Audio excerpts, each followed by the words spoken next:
बिस्मिल्लाहिर्रहमानिर्रहीम।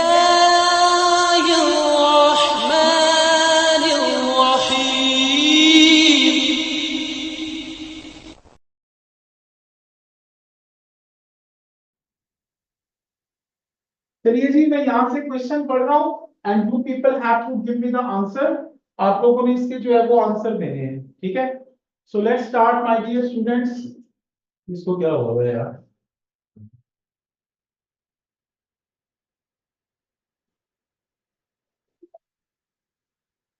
ये रोशनी अजीब सी हो रही है।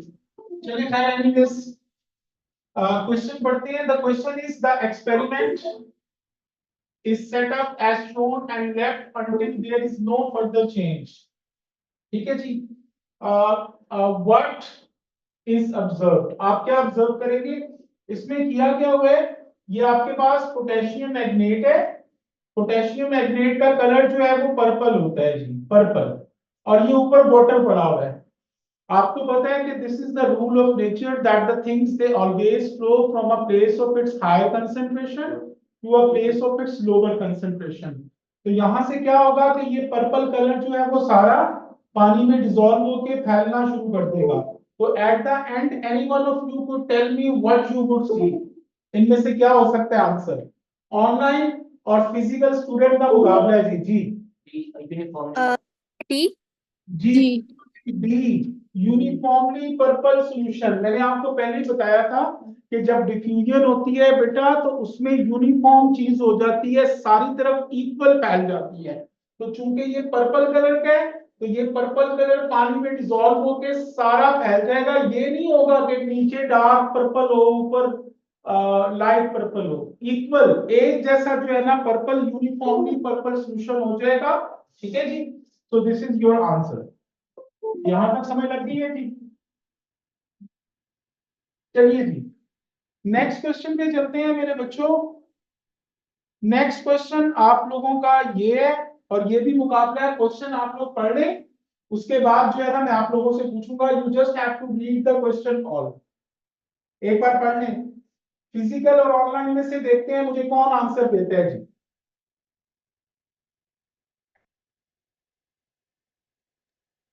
sir, can I tell? या Could I tell the answer?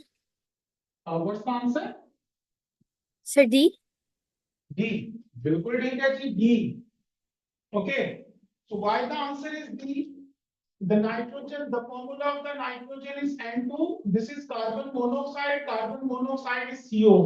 I told you last time कि नाइट्रोजन का ये 7 और 14 होता है, कार्बन का 6 और 12 होता है, ऑक्सीजन का 8 और 16 होता है। तो इसका अगर एमआर निकालेंगे तो 14 ये टाइम्स 2, तो 14 टाइम्स 2 कितना हो जाएगा? 28। तो इसका एमआर 28 है। कार्बन मोनोऑक्साइड यानी कार्बन का 12 है और ऑक्सीजन का बड़ा नंबर 16 है। तो इसको भी सॉल्व करेंगे 28, तो ये इसका एमआर आ गया। ठीक है जी। अब यहाँ पे ये वाटर का लेवल दोनों जो लिम्स हैं उनमें सेम है। तो वो हमें क्वेश्चन क्या कह रहा है कि भी कार्बन मोनोऑक्साइड अंदर ज्यादा है, बाहर काम है उसने बाहर की तरफ डिफ्यूज करना है कार्बन मोनोऑक्साइड ने।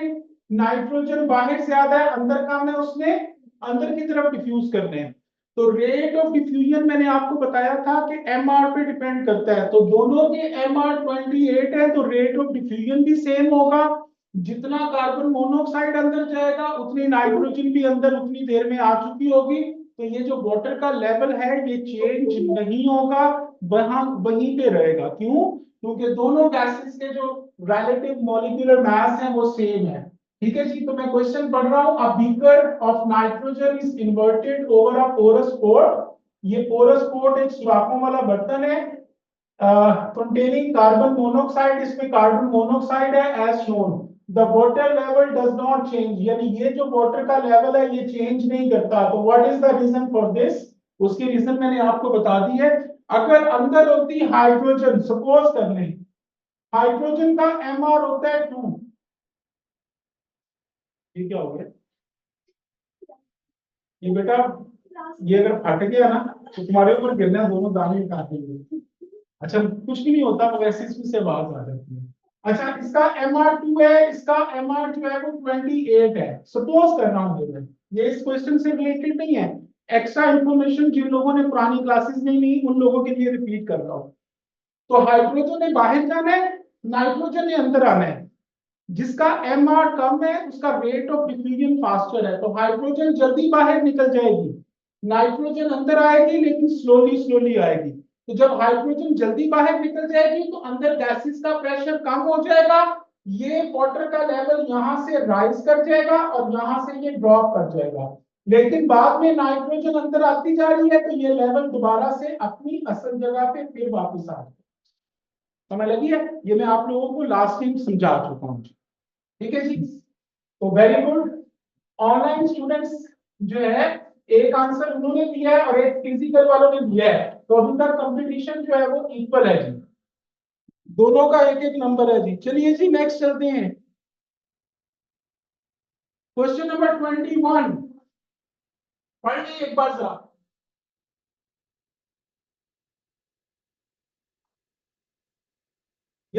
सी सी फिजिकल स्टूडेंट ने बताया है कि they have the same rate of diffusion at room temperature and pressure. यह सिंपल सी बात है, दो गैसेस हैं, उनके रिलेटिव मॉलिक्यूलर मास भी सेम है, तो जब relative molecular mass MR same होंगे तो उनका rate of diffusion automatically same होगा, ये मैं आपको पहले ही बता चुका हूं। तो no doubt the answer that is C. Online को क्या हुआ भी बोला करो यार, तुम लोग हार जाओगे बेटा इस तरह। चलिए जी नेक्स्ट क्वेश्चन पे चलते हैं। द नेक्स्ट क्वेश्चन 22, ये वाला करिए जरा, come on come on. Sir D. Very good, D. D और B? D D okay, sir D. D okay, पढ़ लेते हैं जी। आप लोगों में से कोई आंसर देना चाहता है इसका? चलिए जी, when drop of bromine are placed on a table top at one side of the room, यानी कोई भी टेबल है उसके टॉप के ऊपर तुम लोगों ने ब्रोमीन का एक ड्रॉप रख दिया है, the smell of bromine can eventually be detected at the other side of the room, ये दूसरे कोने पे पहुंच जाएगी। ठीक है, what is not the part of explanation of this? Not, वो कह रहे हैं कौन सी चीज इसकी एक्सप्लेनेशन नहीं है।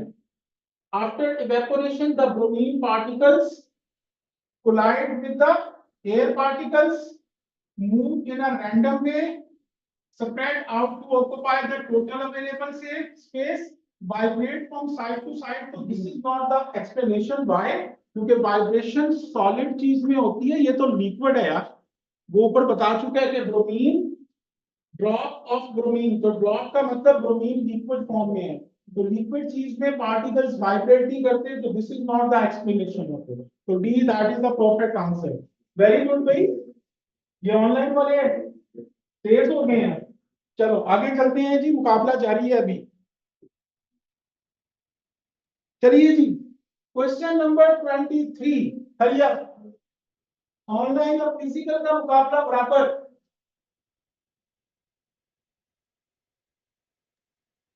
Sir is it D? Very, sir D. It is D. D sir, D sir, D.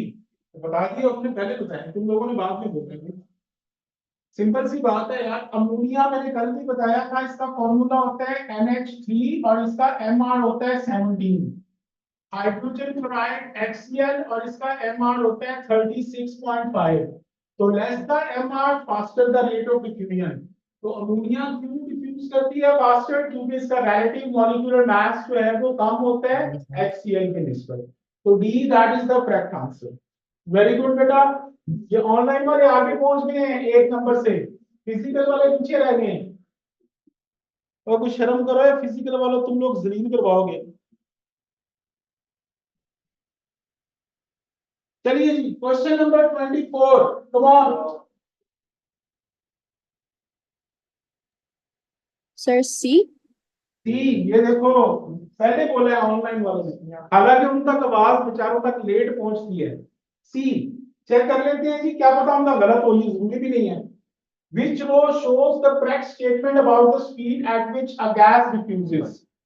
तो भाई पहली चीज तो इफेक्ट ऑफ टेम्परेचर, ज्यादा टेम्परेचर पे रेट ऑफ डिफ्यूजन फास्टर होता है। तो diffusion is faster at higher temperature, diffusion is faster at higher temperature, diffusion is faster at lower temperature, ये गलत है।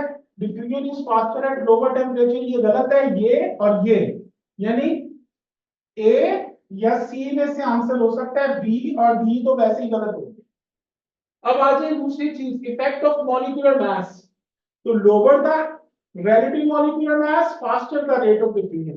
So lower the molecular mass, diffuses faster. To see that is the correct answer. 2 number आगे चले गए हैं। Online वाले शर्म से दूर करो, फिजिकल वाले यार कोई हाल नहीं है तुम लोगों का। आज तक ये रिकॉर्ड कायम हो जाएगा, ऑनलाइन वाले वैसे कभी आज तक नहीं जीते। ये कौन आंसर दे रहा है? एक ही बच्ची की मुझे आवाज आ रही है, कौन दे रहा है? मैं। तो नाम बता दो भाई। Oh, sorry. Yasmin Zaman. Wonderful बेटा, यास्मीन Thanks, sir. तू तेज हो गई है, हरा देगी तू तो उनको भी। फिजिकल वाले सारे परेशान होके बैठे। चलिए जी नेक्स्ट, चलिए ये वाला question 25।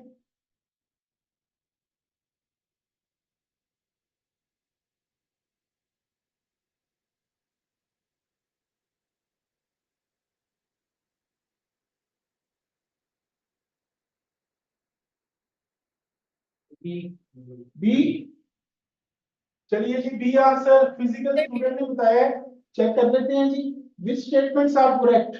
The volume of a gas at constant pressure increases as the temperature increases। ठीक है जी, the volume of a gas increases। तो आप लोगों ने ये एक रूल फिजिक्स में भी शायद पढ़ा हो कि वॉल्यूम और टेम्परेचर ये एक दूसरे के डायरेक्टली प्रोपोर्शनल होते हैं। टेम्परेचर बढ़ाओगे तो वॉल्यूम भी इंक्रीज करेगा, टेम्परेचर कम करोगे तो वॉल्यूम भी कम होगा। तो यही चीज वो यहाँ पे कह रहे हैं, the volume of a gas increases, ये कांस्टेंट प्रेशर को भूल जाओ ना, increases as the temperature increases, तो दोनों डायरेक्टली प्रोपोर्शनल है, ये बात करेक्ट हो गई। दूसरी चलते हैं, the rate of diffusion of a gas increases as the temperature increases. तो आपको ये भी पता है कि रेट ऑफ डिफ्यूजन जो है मेरे बच्चों, that is directly proportional to the temperature. तो भाई डिफ्यूजन बढ़ रही है, टेम्परेचर भी बढ़ रहा है, तो ये बात भी करेक्ट होगी। ये दो बातें करेक्ट हैं। थर्ड वाली देखते हैं, the pressure of a gas at constant volume decreases, यानी प्रेशर डिक्रीज करेगा एज द टेम्परेचर इंक्रीजेस। तो टेम्परेचर के प्रेशर और टेम्परेचर जो है ये भी एक दूसरे के डायरेक्टली प्रोपोर्शनल होते हैं जी। यानी टेम्परेचर बढ़ाएंगे तो गैस का प्रेशर जो है वो बढ़ जाएगा। तो यहाँ पे वो तुम्हें क्या कह रहा है, यहाँ पे वो कह रहा है the pressure of a gas at decreases as the temperature, तो वो इनवर्स चीज बता रहा है। तो this is wrong, 1 and 2 they are correct. तो 1 एंड 2 ए आंसर बन रहा है। किसने बताया था बेटा? क्या हो गया, पता चल गया अपनी गलती का? चलिए जी नेक्स्ट चलते हैं। अभी तो स्टोरी बाकी है बेटा। चलिए जी क्वेश्चन नंबर 16, कम ऑन।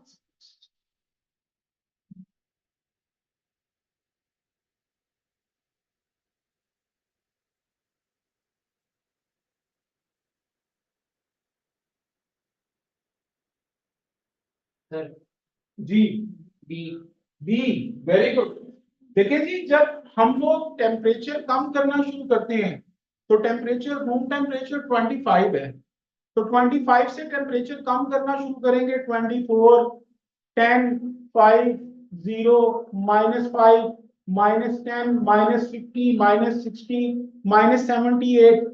तो जैसे ही -78 पे पहुंचेगा तो ये चीज कंडेंस हो जाएगी। तो सबसे पहली जो चीज कंडेंस होगी वो कार्बन डाइऑक्साइड होगी। तो B that is your answer, क्योंकि टेम्परेचर तुम रूम टेम्परेचर से कम कर रहे हो, तो जो टेम्परेचर सबसे पहले आएगा कम करते हुए वो चीज सबसे पहले कंडेंस होगी। That is the perfect answer. Good हो गया जी। लो जी, अभी तक ऑनलाइन वाले अभी भी 1 नंबर से आगे हैं। तुम लोगों को थोड़ी सी और हिम्मत मारनी पड़ेगी इस क्वेश्चन के लिए। ये क्वेश्चन नंबर 17 है, मुझे थोड़ा सा ये छोटा करना पड़ेगा। ठीक है जी, ये क्वेश्चन देख लें। अंदर ऑक्सीजन है, और बाहर जो है वो तुम लोगों से पूछ रहा है कि क्या गैस होगी। इसको छोटा कर देता हूँ जरा मैं। क्वेश्चन पढ़ने में क्या कह रहा है, which gas when present in the beaker over the porous port will cause the water level at Y to rise, यानी Y से लेवल राइज कर जाना चाहिए। ठीक है, इनमें से गैसेस हैं, इन सब के एमआर निकाल लें। CO2 का एमआर चले मैं बता देता हूँ 44 है, सर क्लोरीन बी। का 71। क्या बताया बेटा, क्या बताया बी। बच्चे? बी। बी। चलिए जी देख लेते हैं। CH4 का एमआर होता है जी 16 और नाइट्रोजन डाइऑक्साइड का होता है 46। सर सी। ठीक है जी। सी। सी। चले अभी देख लेते हैं। अब ये सारी एमआर मैंने लिख दी है, तो भाई ये लेवल यहाँ से ऊपर राइज करना चाहिए और ये ड्रॉप करना चाहिए। ये ड्रॉप कब करेगा, जब कोई चीज जल्दी अंदर आ जाएगी। तो अंदर ऑक्सीजन है, ऑक्सीजन का एमआर होता है 32। तो 32 से एमआर किसका जो है वो कम है, 16 वाली चीज का, CH4 वाली चीज का। तो यहाँ पे CH4 यानी 16 एमआर वाली चीज होगी, तो वो जल्दी अंदर डिफ्यूज कर जाएगी। जब जल्दी अंदर आएगी तो यहाँ पे गैसेस का प्रेशर बढ़ जाएगा, ये इस पे जोर डालेगा, तो ये नीचे और ये यहाँ से ऊपर हो जाएगा। You got it? ठीक है। जो जिन लोगों ने ये पुराने लेक्चर नहीं सुने हुए वो प्लीज रिकॉर्डिंग लेके ये सारा सुन लीजिएगा, then you will get it. ये मैंने बड़ी तफसील से समझाया। सबको समझ लग गई है? Online students, did you get it?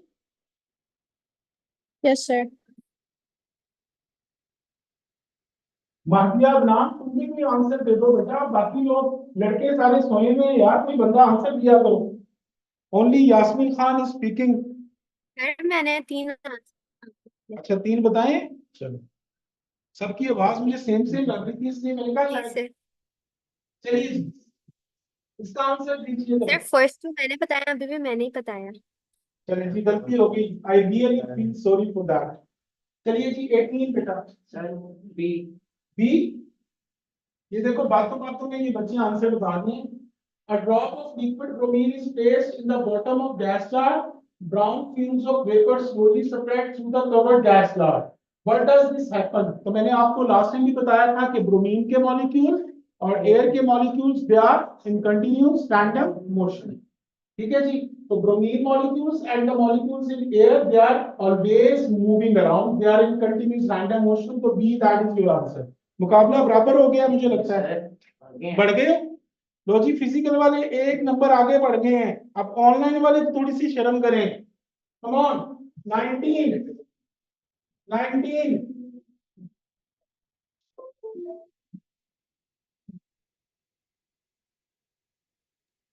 Sir हिम्मत ए है? इज हिम्मत नहीं आ रही। शुरू हो बेटा। अफसा, स्लो नहीं पढ़ना है यार, क्या हो गया? जोर डाल के जल्दी से उसका आंसर ढूंढो कि क्या हो सकता है। जी क्या बताया ऑनलाइन वालों ने? ऑनलाइन वालों ने क्या बताया, दोबारा से बताते हैं बेटा एक बार। ए। ऑनलाइन वालों में पहले ए की आवाज मुझे वहां से कैसे आई थी ऑनलाइन से, तुम लोगों ने बाद में कहा। अगर ए ठीक हुआ तो ऑनलाइन वालों का माना जाएगा। चलिए जी देखते हैं which statement is correct। पहले पढ़ते हैं। Although the change is not shown in the diagram, a gas can change directly into solid। तो ये बात तो बिल्कुल ठीक है। सॉलिड को गैस में चेंज कर सकते हैं और गैस को सॉलिड में भी कर सकते हैं। सॉलिड से गैस बनेगी तो वो क्या होती है, सब्लिमेशन, और गैस से सॉलिड सॉलिडिफिकेशन।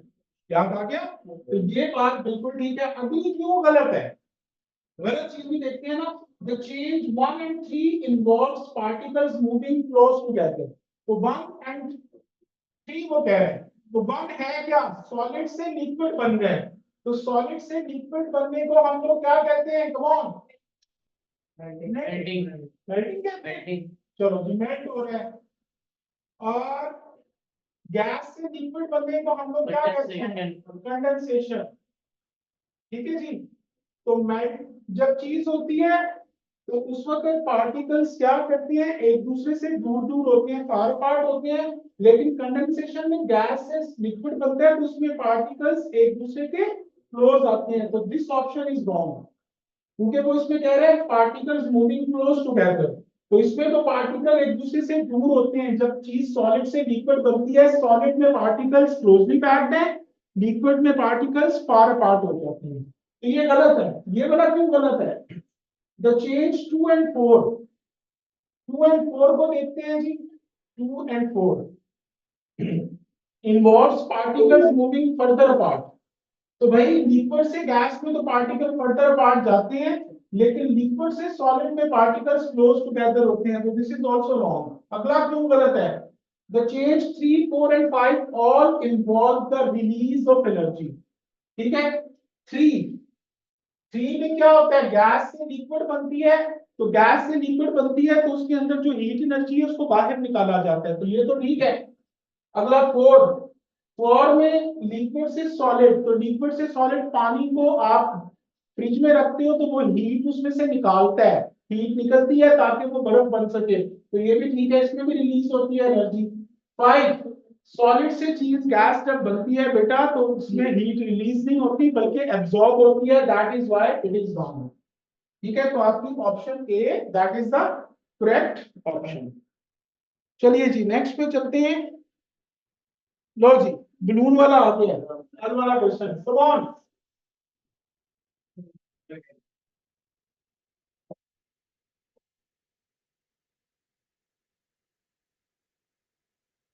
इनके एमआर निकाल लें। वैसे मैं बता देता हूं, NH3 का एमआर 17 है, इसका 44, इसका 28 और इसका 28। चलिए जी। सर सी।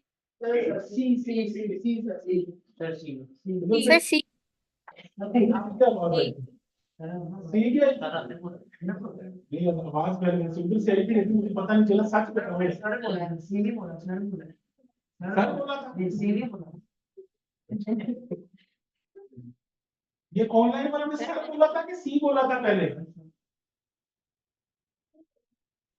सच सच बताओ यार, क्योंकि ये मुकाबला फंस गया है। अच्छा जी, the gases gradually diffuses off the balloon, which pair of balloon will deflate at the same rate.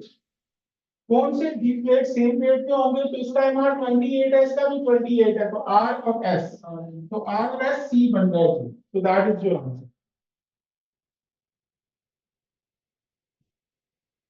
ये ऑनलाइन वाले स्लो पढ़ गए हैं अभी अब। चलिए जी,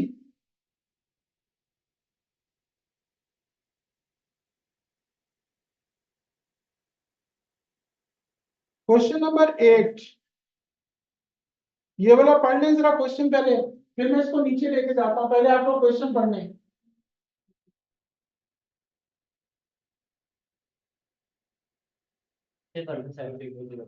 नीचे कर दूं आप? ले जी, बताइए क्या आंसर है सर जी। ए। सर ए। पूरे से आवाज है, ये बेईमानी नहीं करनी है। अब मैंने कान बड़े तेज किए हुए, मैंने सिंपल सा तरीका बताया था यार। दोनों गैस जार में सेम कलर होगा, तो सेम कलर यहीं पे नजर आ रहा है, बाकी किसी जगह पे सेम नहीं है, तो ब्राउन होगा यार। तुम लोग भी सोए हुए बंदे हो सारे हुए, फिजिकल वाले खराब हार जाएंगे मुझे लगता है ये लोग। चलो क्वेश्चन नंबर क्या? बी बी बी बी बोल रहे हैं। हाँ बी, ठीक है। Which gas diffuses at the same rate as nitrogen gas? तो नाइट्रोजन N2 होती है, इसका MR28, कार्बन मोनोऑक्साइड का हमने अभी निकाला है, इसका भी 28 होता है, तो दोनों के MR सेम है, तो रेट ऑफ डिफ्यूजन भी इनका सेम होगा। Everyone got it? चलिए जी नेक्स्ट क्वेश्चन पे चलते हैं मेरे प्यारे और बहादुर बच्चों। चलिए जी, इसका MR44, इसका 16, इसका 28 और इसका 32। B B B. तो कौन सा क्विकनेस डाउन होगा? बी। ये देखो फिजिकल वाले आगे निकल गए, ऑनलाइन वाले फिर जनाब स्लो पड़ जाती है। बी है इसका आंसर ऑफ कोर्स, क्योंकि इसका एमआर कम है तो रेट ऑफ डिफ्यूजन भी फास्टर होगा, तो ये आपका बैलून जो है वो इन्फ्लेटेड पोजीशन में आके नीचे जल्दी गिर पड़ेगा। नेक्स्ट चलते हैं, क्वेश्चन नंबर 12।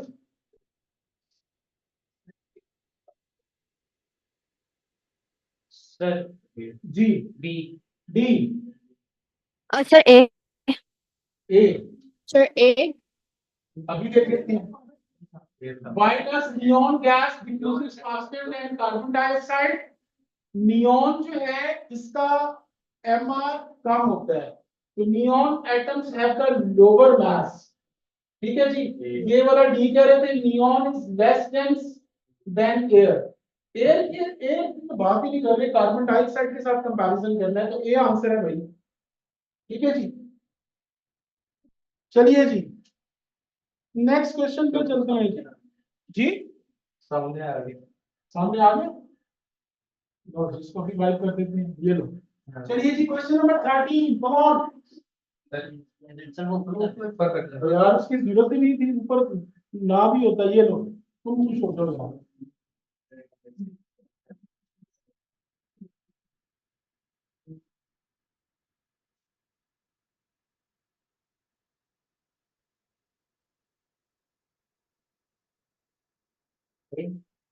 ए एक सर बच्चे बी नहीं सर बी नहीं अभी नहीं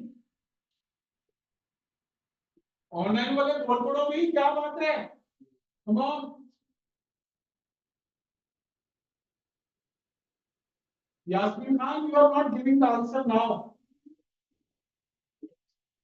बी चलिए जी बी पढ़ते हैं जी वो कह रहे हैं कि इनमें से कौन सी स्टेटमेंट करेक्ट है पहली पढ़ते हैं a gaseous X molecule has global mass या ये देखो ये वाटर है ना ये चाहे आइस की फॉर्म में हो यानी सॉलिड स्टेट में हो या वाटर आपका लिक्विड फॉर्म में हो यानी वाटर की फॉर्म में हो या आपका वाटर जो है ये स्टीम की फॉर्म में हो यानी गैसियस फॉर्म में तो भाई सब फॉर्म्स के अंदर अगर आप इसका एमआर निकालोगे तो वो वाटर का एटी नहीं निकलेगा यार कोई चीज सॉलिड लिक्विड या गैस बनती है तो वो मॉलिक्यूल्स के बीच में फोर्सेस ऑफ अट्रैक्शन होती हैं उनको ओवरकम किया जाता है पानी को या उस चीज को तोड़ा नहीं जाता बल्कि डिफरेंट जो वाटर के मॉलिक्यूल्स हैं उनमें फोर्सेस ऑफ अट्रैक्शन होती है उसको तोड़ा जाता है तो भाई सबका एमआर सेम निकलेगा ठीक है जी तो यहाँ पे तो कह रहे हैं लोअर मास तो ये तो वैसे ही गलत हो गया अगला चलते हैं energy is released when X changes from liquid to solid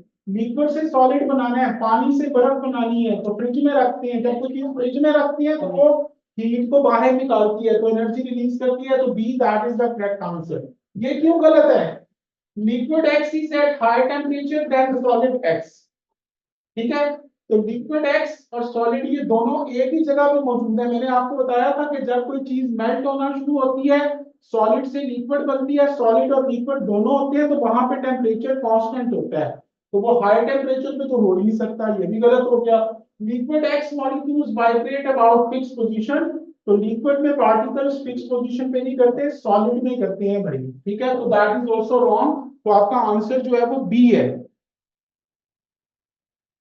चलिए जी ये वाला क्वेश्चन कर दीजिए काइंडली अब ये बच्चों वाला क्वेश्चन है स्पीड मार दे जरा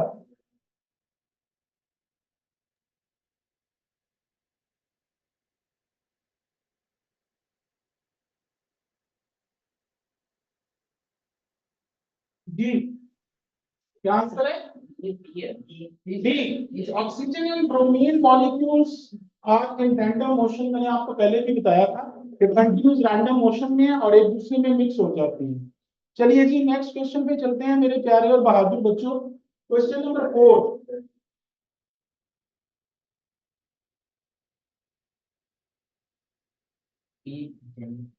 बी डी क्या कर रहे हो बी के बी मुझे आप कंफ्यूज कर रहे हो मैंने पहले बी कहा तुमने कहा डी फिर मैंने डी कहा फिर तुमने कहा पता नहीं बी के एक चीज बोलो यार बी चलिए जी पढ़ लेते हैं the table gives data about four substance which substance has the particles in disorderly arrangement at room temperature तो रूम टेम्परेचर पे डिसऑर्डरली अरेंजमेंट कौन सी होती है जो चीज गैस हो तो भाई जिस चीज का मेल्टिंग और बॉइलिंग पॉइंट 25 से कम होगा वो चीज गैसियस फॉर्म में होगी तो 25 से कम ये माइनस माइनस में आ रहा है तो ये A that is your answer पता चल गया? तो A that is the correct answer. अगला चलिए जी, क्वेश्चन नंबर 5, किसका रेट ऑफ डिफ्यूजन स्लोवेस्ट है? खुद एमआर निकालो, इतनी बार मैंने बता दी है एमआर। सर ए। सी का ही है। ए का एमआर अमोनिया का 17 है, इसका 16 है, इसका 32 है और इसका 28 है। तो greater the MR slower the rate of diffusion, तो C that is your answer. पता चल गया? चलिए जी, ये हम लोगों ने इसके पास्ट पेपर के क्वेश्चंस भी प्रैक्टिस करनी है। आप लोग एक काम कीजिएगा, आप लोग क्लासिफाइड पेपर से होते हैं, ठीक है? उसमें एमसीक्यूज और स्ट्रक्चर्ड क्वेश्चन ये दोनों की मिल जाती है आपको क्लासिफाइड पेपर्स। तो आप लोगों ने एक काम करना है कि आज अपने घर जाके क्लासिफाइड पेपर्स की जो टॉपिकल है उसको ओपन करें, उसके सारे क्वेश्चन सॉल्व करें, एमसीक्यूज भी और स्ट्रक्चर्ड क्वेश्चन भी। और जो क्वेश्चन आप लोगों से सॉल्व नहीं होते, ये जो ग्रुप है इसके अंदर उसकी स्क्रीनशॉट लेके उसकी पिक्चर मुझे भेज दें, ठीक है? तो मैं आप लोगों को वो शेयर करके और वो कल यहाँ पे समझा दूंगा। अगर कोई नहीं भेजेगा तो इसका मतलब है कि आप लोगों को वो आ गया है। और मैं आप लोगों को फिर कह रहा हूँ, बेहतर यही है कि जो चीज करें उसको साथ साथ पास्ट पेपर प्रैक्टिस करें। विदाउट पास्ट पेपर प्रैक्टिस आपको चैप्टर पढ़ने का कोई फायदा नहीं होता। So I request all of you that you should practice this chapter from the classified papers. Classified paper आप किसी भी बुक शॉप वाले को बोलेंगे कि उसके एमसीक्यूज के और स्ट्रक्चर्ड क्वेश्चन की क्लासिफाइड पेपर्स टॉपिक वाइज दे दे, तो वो आपको दे देगा। एक टॉपिकल होती है, वो टॉपिकल मत लीजिएगा, गंदी तरीन बुक है वो। क्लासिफाइड पेपर्स जो है वो लीजिएगा P1 एंड P2।